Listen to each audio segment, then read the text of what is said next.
1.5-2 वर्षापासून जे इकडे हे कचऱ्याचा प्रकल्प चालू आहे त्याची काही ते लोक विल्हेवाट लावत नाही, फक्त कचरा आणतायत आणि इथे जमा करतायत। आणि इकडचं जे रहिवासी हे एकदम दूर सुद्धा नाहीयेत, इथे लागतच सगळे रहिवाशांची घरं आहेत आणि त्यांना खूप म्हणजे आमच्याकडे सतत रहिवाशांच्या कंप्लेंट्स येत आहेत की कचऱ्याचा इतकं दुर्गंधी पसरतो की इथे आता तुम्ही जसं बघत असाल जुनी डोंबिवली गणेश घाट तिकडे काही जण रोजचे आपले वॉक साठी वगैरे येतात, तिकडे सुद्धा इतका दुर्गंधी पसरलेली असते की लोकांना इकडे यायचं की नाही हा सुद्धा विचार आहे। आणि फक्त इकडेच नाही तर पूर्ण जुनी डोंबिवली, कोपर, मोठा गाव या साईडला तिन्ही जे बाउंड्रीज आहेत तिकडे सगळीकडे ही दुर्गंधी पसरलेली आहे। आणि मी नगरसेविका म्हणून माझी जबाबदारी आहे की माझ्या प्रभागातील लोकांना हे याच्यामध्ये मी टाकणार नाही, या दुर्गंधीमध्ये टाकणार नाही। हे जे प्रकल्प जे आहे ते इल्लीगल आहे आणि जे मँग्रोव्ज वगैरे तोडले आहेत, त्याच्यानंतर हे खाडी लगत जे पाणी आहे तिथे हे कचरा बाहेर आणून टाकला आहे। याचं जे काय आहे त्यांनी सगळं आम्हाला, जो कोणी हे सुमित कंपनी वगैरे जे कोण आहेत त्यांनी सगळं आम्हाला हे व्यवस्थित त्याचं काय आहे आणि नक्कीच महासभेमध्ये 100% हा विषय आम्ही मांडणार। लोकांच्या रहिवाशांच्या म्हणजे त्यांची जी समस्या आम्ही नाही दूर केली तर कोण दूर करणार। आणि त्यांचं जाऊ दे, आम्हाला स्वतःला सुद्धा याचा त्रास होतोय, आम्ही सुद्धा इकडचे रहिवासी आहोत आणि बाकीचे जे कोण आहेत ते आम्हालाच येऊन सांगणार ना, आम्ही स्थानिक नगरसेवक आहोत बोलल्यावरती। त्याच्यानंतर मी इकडची जुनी डोंबिवलीची, हे कोपर गावातनं ज्योतिताई आहेत, त्यांना सुद्धा त्याच कंप्लेंट्स येत आहेत। त्याच्यामुळे याच्यावरती नक्कीच आम्ही लक्ष जरूर टाकणार। कोपर गावापर्यंत पोहोचली आहे, नागरिकांना याचा खूप म्हणजे खूप प्रमाणात त्रास होतोय आणि जे हे इनलिगली चालू आहे ना, हे खरंच हे बंद झालं पाहिजे। सगळ्या नगरसेवकांना आम्ही मिळून हा विषय आता महासभेत तर मांडणारच, आम्ही हा विषय घेणारच।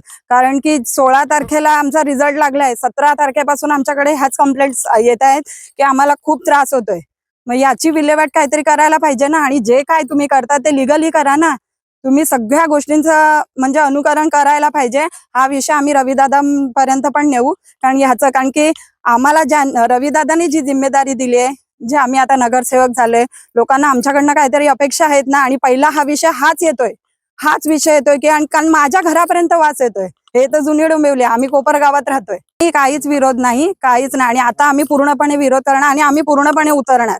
जे काय चालू आहे ना हे पूर्णपणे थांबलं पाहिजे आणि आम्ही आता मोर्चा काढून आहे तर आम्ही उपोषणला बसू जुने डोंबिवली आणि कोपरगाव, कारण स्थानिक सगळ्या रहिवाशांना खूप म्हणजे खूप त्रास होतोय। केलंय ते चुकीचं केलंय ना, हे असं अलाउडच नाहीये ना। विरोध फक्त स्थानिक ग्रामस्थांचा नाहीये, तर इथे राहणाऱ्या सर्व रहिवाशांचा आहे। इथे तुम्ही बघत असाल की एकदम अनधिकृतपणे हे सगळं प्रोजेक्ट चालवलेलं आहे। प्रोजेक्ट पूर्ण नसताना, त्याचं बांधकाम चालू असताना देखील इथे कचरा आणून टाकला जातो। एका लेनमध्ये जवळजवळ 100 टन कचरा आहे, इथे 400 टनापेक्षा जास्त कचरा येतो, त्याची विल्हेवाट व्यवस्थित लावली जात नाही। 3 महिन्या अगोदर या रिलेटेड कंपनीचे ज्यांनी कॉन्ट्रॅक्ट घेतलं आहे कन्स्ट्रक्शनचं, त्यांनी ते अधिकारी आम्हाला भेटून त्यांनी सांगितलं होतं की कन्स्ट्रक्शन कंप्लीट झाल्याशिवाय आम्ही हे प्रोजेक्ट चालू करणार नाही, कचऱ्याची विल्हेवाट जे ते प्रोसेस करतात त्याचं। पण तरी सुद्धा ते त्यांच्या मनमानीनुसार चाललेलं आहे।